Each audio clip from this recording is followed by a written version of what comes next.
What's going guys, Zennosh here, and today I'm bringing this video to you guys on the guide on how to do the Fire Monarch, okay, to do the maximum damage output possible and then obviously to have the highest score. Obviously in this video I might not be actually able to show you a really insane damage output, but I will try my best, okay. So these are the initial setup. If we are gonna make some summary about the boss itself, you can go into the boss raid and you will find the Fire Monarch depending upon like what week you are in, okay. So because like the boss actually refreshes every week, and this week it's the Fire Monarch. Obviously next week I will bring you the guide on the Ragnar as well if possible, okay. If I have all the units. So these are the high scoring players. I mean like damn, those are like 5.4 billion damage. Is that it? Damn, that's a lot of damage, guys. I don't know how they actually got into that one. Damn, that's a lot. Okay, so let's get into the battle prep, and this is my screen right over here. So you can see that like these are my teams, okay, my chosen servants.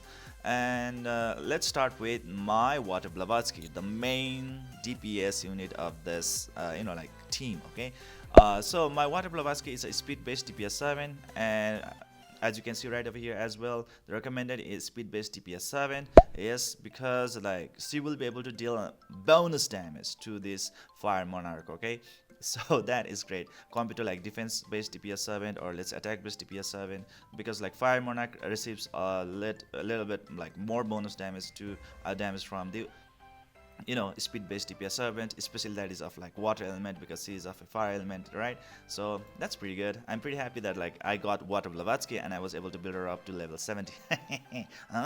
Okay, so guys, right over here these are my gears. So if you want to take a peek on that one, you can just pause the video and then start looking at my stats, okay. So these are the stats, okay, and right over there, speed on the necklace of course, and attack percentage boost on my gloves. I could actually go with the speed boost as well. I think I should go with that one. Later on I will change with that one. You can go with the attack percentage boost on the helmet as well, but I'm going with the critical damage boost because I'm severely low in the critical damage stats, okay. And with the shoes as well, attack percentage boost, and the ring critical damage boost, okay. So this is how you should be building up. Obviously on your substats you need to focus on the critical rate as well. Your critical rate really does matter, and I'm pretty happy that it's over 100% for my water Blavatsky, okay. So recipe is 71,940. The main thing that you need to focus about her is the attack, okay, and then that would be the critical rate, critical damage, and finally the speed, okay. Obviously because like she scales her damage based on her speed, meaning like every 100 speed will allow her to deal 10% damage, okay. So 10% boost in damage, okay. So 300 speed, that would be like about 30% increase in damage. So that's how it is, guys. That's how it is. And please try to skill up max to of your speed based DPS 7, okay, so that they can perform really nicely. Now I have my water Zeta right over here. She's just for the support purpose because of her team passive that provides a 52% attack boost for the water allies in all regions. So that is pretty insane, guys. And my water Blavatsky is a water element, obviously, right? So she is gonna receive this 52% attack boost in this region. Damn, that's a lot of attack, okay. And the next thing is my water Anko, okay. So water Anko, like he is here even though like I have better tanks, okay, like this one. But thing is that like I'm choosing the water Anko. Why? Because let's look into the passive of our this water Blavatsky. It says if an ally Anko is present, attack increases by 100%. So please try to really maximize your relation effect as well. So I did put the water Anko for that reason. So you can easily say that like you can easily see, okay, that my water Anko is pretty much not really that built good. So he will actually vanish out really fast in the game. He will melt down pretty quick, so I won't be able to mash out a pretty good damage output, even though I have a really good DPS 7. So you really need to balance out your team, guys. You really need to balance out your team. My tank is pretty weak, so my team won't be able to last that long, so that I can actually scale out a lot of damage, okay. And the next thing is my water is Ping. She is a really top tier type of support servant because of her like passive skill, which allows the refillment of the combo skill gauge of the DPS 7 by 5% when an allied tank class is struck. So that's how it is, guys. That's what it is. So guys, that is the main thing.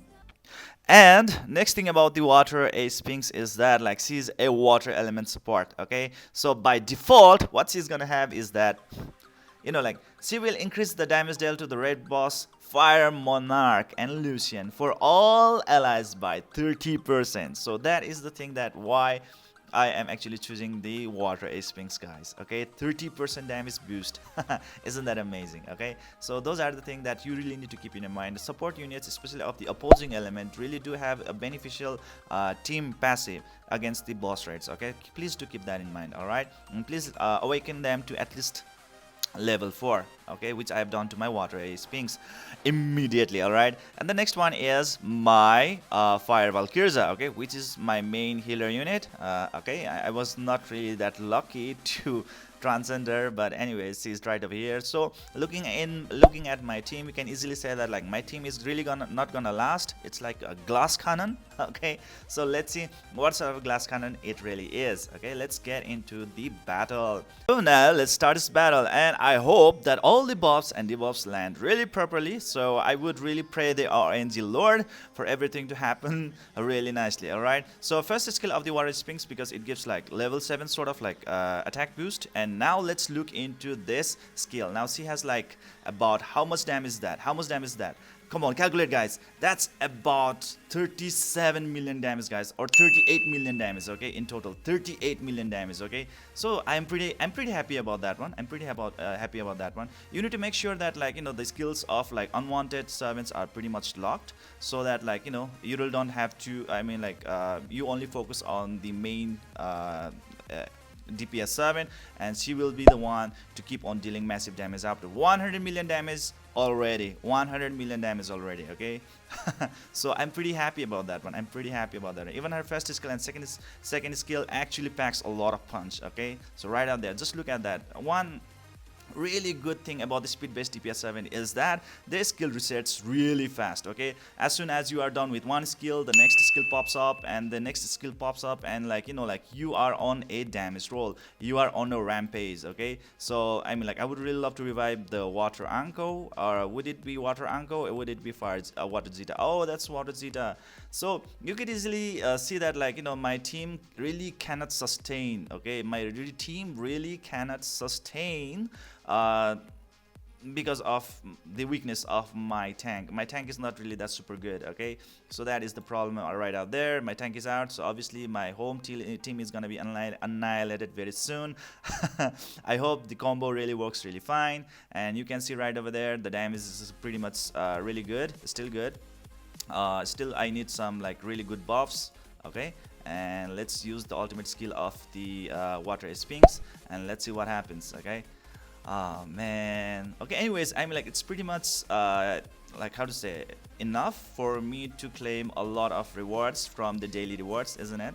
Okay, so you might not actually be scoring for, you know, like how to say it, becoming the top player or appearing in the top charts. At least you would want to have a really good viability, so that like, you know, you could actually claim all those amazing rewards, daily rewards from the boss raid, isn't it? So for that case of scenario, guys, this is gonna be a really blast hit. Okay, so look at that, 300 million damage output just like that. Okay, that's all you need. That's all you need to get all the daily rewards possible, isn't it? Okay, so right out there, 304 million damage, and only my speed-based DPS 7 is there. I'm like, the thing is that like, if you have like defense-based DPS 7, he can take all the hit, guys. He can take all the hit all day by solo. But my speed-based DPS 7, which is water Blavatsky, is a pretty squishy unit, so she cannot actually take all those hits. Luckily, in the previous round, I was able to get up to 490 million damage, guys. Okay, so I'm pretty happy about that one. And this round, I was only able to get 308 million damage because obviously I made some mistakes and my water Anko got down. Okay, so I really was not supposed to make that happen, but you got the gist, guys. I mean, like if I had a really good team instead of this one, that would be much insane. Okay, and I am so unlucky to not receive at least one water-based healer servant, okay, so far. So I'm pretty unhappy about that one, because like if I have like water healer, then he or she could reduce the damage dealt from the boss to us by 90%. Okay, so obviously that would increase our survivability, isn't it? Okay, so I'm pretty sad about that one at that point. So later on, maybe I will actually get a perfect team that will allow me to deal insane humongous damage on Fire Monarch. But you got my gist, right? I'm like, my water ace pink, I know water Blavatsky was really able to do instant damage output because of this team configuration. So guys, those are the pretty like basic strategy points that you will need to keep in mind in order to have a really good score out.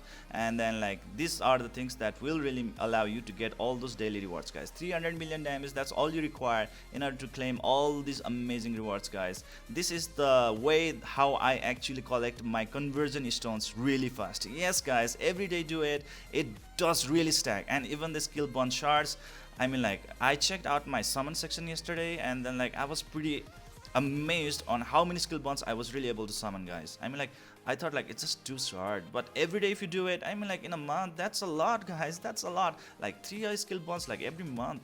Oh no, no, more than that one, more than that one.